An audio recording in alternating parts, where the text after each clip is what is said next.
여러분 안녕하세요. 우주는 대체 어떻게 생겨났는지 우리 머릿속에는 대체적인 이미지가 이미 그려져 있는 것 같습니다. 허나 그럼에도 불구하고 우주의 초기 단계를 설명하는 수리적 이론에는 아직도 불분명한 점이 많이 있습니다.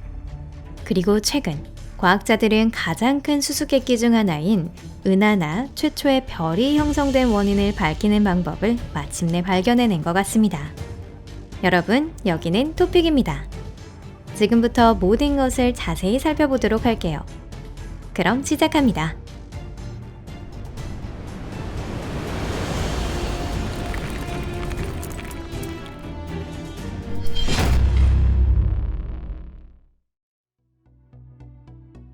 우주 실험.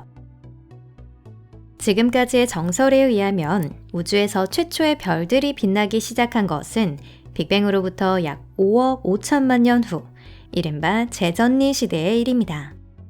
지금까지 우주에 거의 균등하게 채워져 있던 물질은 그 무렵에는 이미 모아져서 미래의 은하가 되는 싹과 같은 상태였습니다. 이전에 다른 영상에서도 소개한 무두셀라 별처럼 개별적으로 보면 더 오래된 것 같은 천체도 존재하는데요. 다만 법칙에 해당되지 않는 개별 현상은 법칙을 부정하는 것이 아니라 오히려 명확히 하고 있다고 할 수 있습니다. 재전리기가 시작되기 전에 이른바 암흑시대에도 단독적으로 별이 빛나기 시작한 적은 있었지만 이 프로세스가 대규모적인 것으로 번지지는 않았습니다. 현재 우리는 항성이 구체적으로 어떻게 형성되는지를 이미 알고 있죠. 이 과정은 우리 은하계를 포함해서 현재도 진행 중이며 우주에 자유로운 성간가스와 먼지가 조금이라도 있는 한은 계속될 것으로 보입니다. 양자 물리학적으로 파고들지 않는다면 매우 간단한 이야기인 것이죠.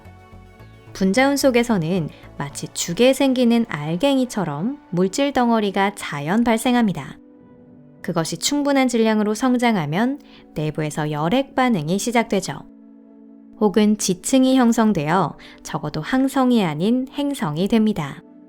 하지만 은하 내에서의 항성이 어떻게 형성되었는지를 알게 되었다고 해도 그것이 은하 자체의 형성에 관한 질문에 대한 답은 아닙니다.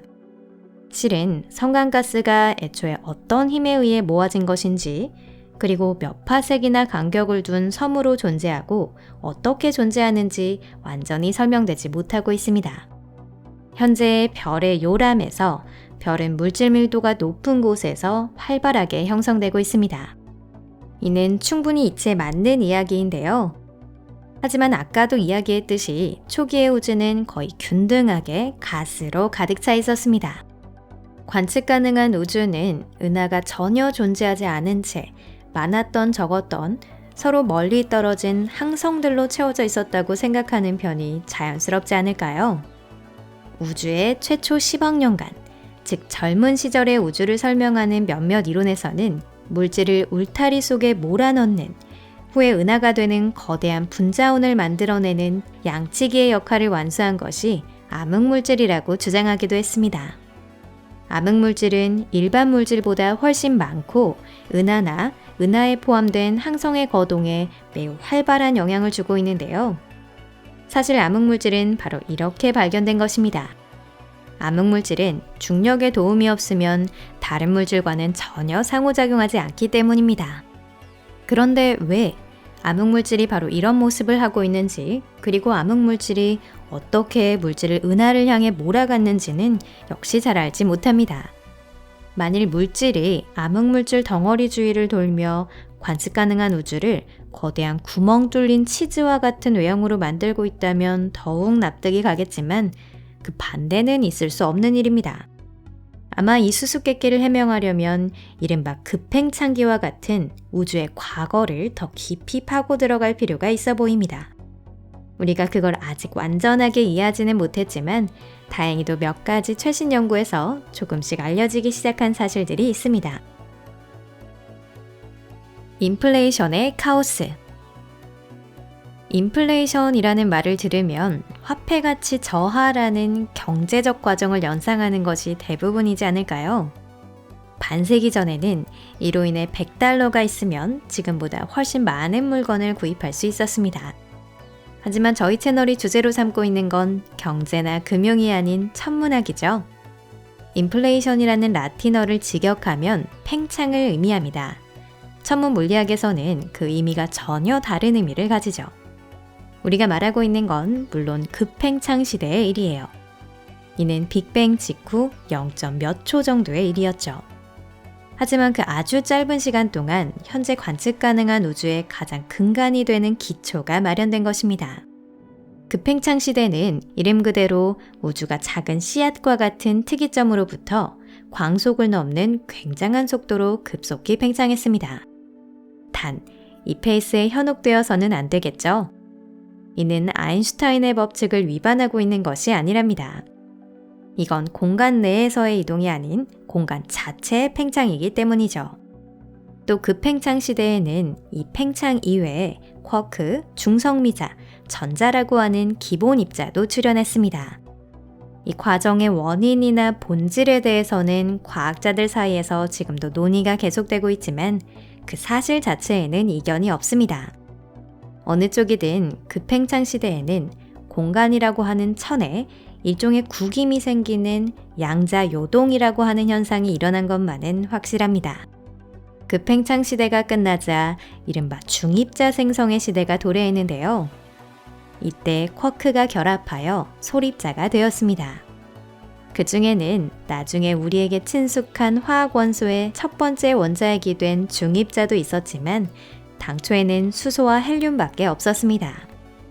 일설에 의하면 바로 이러한 초기의 물질과 양자요동의 조합으로 이른바 원시 블랙홀의 출현이 초래되었다고 합니다. 공간의 주름에 떨어진 물질은 그 안에서 덩어리가 되고 이윽고 붕괴되었습니다. 이렇게 블랙홀이 형성된 것입니다. 이후의 시대에는 거기에 물질이 더해져 블랙홀은 성장해 갔습니다. 그 후 이 블랙홀들은 대부분의 대형 은하의 핵에 존재하는 초대 질량 블랙홀이 되었고 그 주위를 물질이 소용돌이를 이루며 돌게 됩니다. 바로 이러한 소용돌이가 미래의 은하의 싹이 된 것이죠. 모두 논리적이고 완벽한 설명처럼 보이지만 한 가지 문제가 있습니다. 계산에 의하면 이러한 것이 가능하게 되기 위해서는 양자요동이 다양하게 나타나야 한다는 건데요. 즉 이러한 요동이 일어나는 영역에서는 공간의 밀도가 우주의 다른 영역보다 높아야 한다는 겁니다. 다만 젊은 시절에 관측 가능한 우주를 알아가는 데 있어서 우리는 우주 마이크로파 배경 복사의 관측을 주된 정보원으로 하고 있는데요. 그 관측에 의하면 전체적으로 배경 복사는 상당히 균질해 보인다는 것입니다. 때문에 실제로는 요동의 진폭은 그다지 크지 않았다고 생각되어집니다. 이 역설은 어떤 특정 공간 영역에서는 다른 공간 영역보다 요동이 강했다고 가정하에 설명이 가능한데요.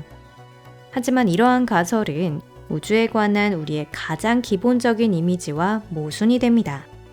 즉, 물리법칙은 우주의 어느 곳에서나 같아야 하고 그렇지 않으면 천문물리학 자체가 의미를 잃게 되어 과학이 아닌 순수한 판타지로 바뀌어 버리는 게 되는 겁니다.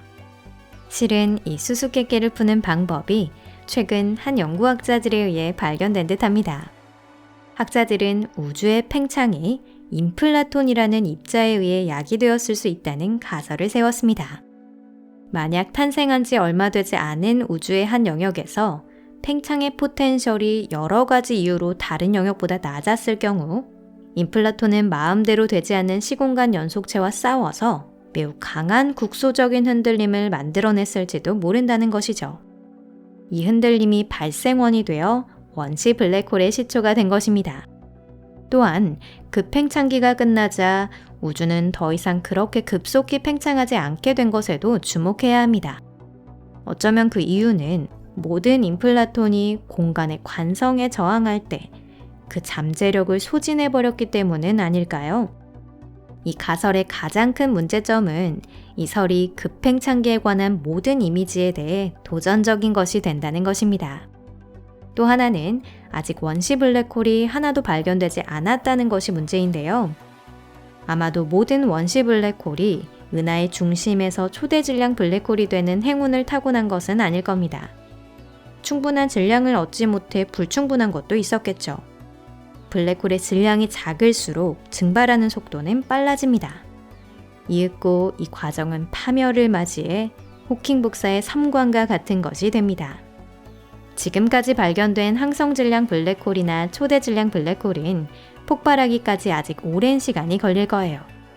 하지만 우주 초기에 발생하여 항성 정도의 질량이 아닌 소형 행성이나 위성 정도에 필적할 정도의 질량을 가진 작은 원시 블랙홀은 이미 지금 폭발했을 것입니다. 하지만 이러한 현상은 아직 아무것도 관측되지 않았습니다. 아니면 단순히 이러한 대변동을 통상적인 감마선 폭발과 구별하지 못하고 있는 것인지도 모르겠습니다. 우주가 어떻게 지금 우리가 관측하고 있는 것과 같은 모습이 되었는지, 물론 원시 블랙홀의 존재는 그 이유를 아주 잘 설명해주고 있는데요. 하지만 지금으로서는 이 가설을 옳다고 증명할 수도 부정할 수도 없습니다. 우리는 더 새로운 연구를 필요로 하고 있는 것이에요. 만약 이것에 대해 뭔가 새로운 정보가 있다면 반드시 여러분께 소개해드리도록 하겠습니다. 이 영상이 재미있으셨다면 좋아요를 눌러주시고 SNS에 공유해주시면 감사하겠습니다. 여러분 잘 부탁드립니다. 그럼 다음에 또 뵐게요. 안녕히 계세요.